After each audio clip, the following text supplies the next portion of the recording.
দোস্ত বিসিএস দিবি নাকি? আরে না ভাই, এক বিসিএস এর পরীক্ষার রেজাল্ট হইতে হইতেই বছরের পর বছর লেগে যায়। এখন এত সময় লাগে না। 47তম বিসিএস এর প্রিলির রেজাল্ট দিয়েছে মাত্র 9 দিনে, 50তম বিসিএস এরটাও 11 দিনে। এখন পিএসসি 1 বিসিএস 1 ইয়ার প্ল্যান নিয়ে আগাচ্ছে, মানে পুরো বিসিএস প্রসেস 1 বছরের মধ্যে শেষ করবে। শুধু প্রিলি দিয়ে তো আর বিসিএস হয় না, রিটেন এক্সামের এসব সিস্টেম আমার প্যারা লাগে। আরে এখন তো লিখিত খাতা দেখার সিস্টেমও চেঞ্জ করেছে। এক এক পরীক্ষক এক এক রকম নাম্বার দিত, কিন্তু এখন সার্কুলার ইভালুয়েশন আছে। সার্কুলার ইভ্যালুয়েশন এটা আবার কি? এটা হচ্ছে এক্সপার্টরা আগে একটা স্ট্যান্ডার্ড উত্তর ঠিক করে দেয়, সেই অনুযায়ী সবার খাতা দেখা হয়, এতে মার্কিং বৈষম্য কমে আসে আর কি। বুঝলাম, কিন্তু ভাইবা নিয়েও কিন্তু পিএসসির বিরুদ্ধে মানুষের যথেষ্ট অভিযোগ আছে। আরে ভাইবার নাম্বারও তো 200 থেকে 100 করা হয়েছে, যাতে লিখিত পরীক্ষার উপর বেশি গুরুত্ব পড়ে।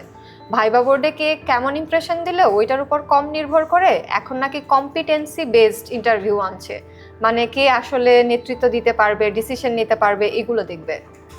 শুনতে তো ভালোই লাগতেছে, কিন্তু বাস্তবে কতটুকু ফলো করবে সেটাই তো প্রশ্ন। না, কিছু জিনিস আসলেই কিন্তু চেঞ্জ হয়েছে। যেমন আগে আবেদনের ফি ছিল 700 টাকা, এখন সেটা কমিয়ে 200 টাকাতে আনা হয়েছে। এটা ভালো, আগে খালি ফর্মটা তুলতেই অনেকগুলো টাকা চলে যেত। শুধু এইটাই না, ইউনিক আইডি সিস্টেমও আনছে।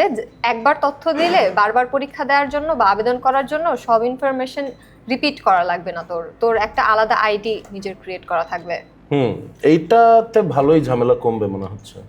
হ্যাঁ, এছাড়া প্রশ্নপত্রে বারকোড, ভাইবা বোর্ডে লটারি সিস্টেম এসবও আনছে, এটা ট্রান্সপারেন্সি বাড়ানোর জন্য। কিন্তু নন ক্যাডারদের অবস্থা তো এখনো খারাপ। 43তম আর 44তম বিসিএস এর অনেকেই পাশ করে এখনো চাকরি পায় না।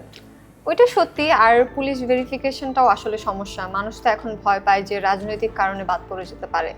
মানে বুঝতে তো পারতেছিস বিষয়টা, যে সিস্টেমে চেঞ্জ আসতেছে ভালো কথা, কিন্তু জিনিসটা তো পুরোপুরি এখনো চেঞ্জ হয় নাই। এত ঝামেলার চেয়ে ভাই আমি সাংবাদিকই ভালো আছি। তা খুব একটা খারাপ বলিস নাই।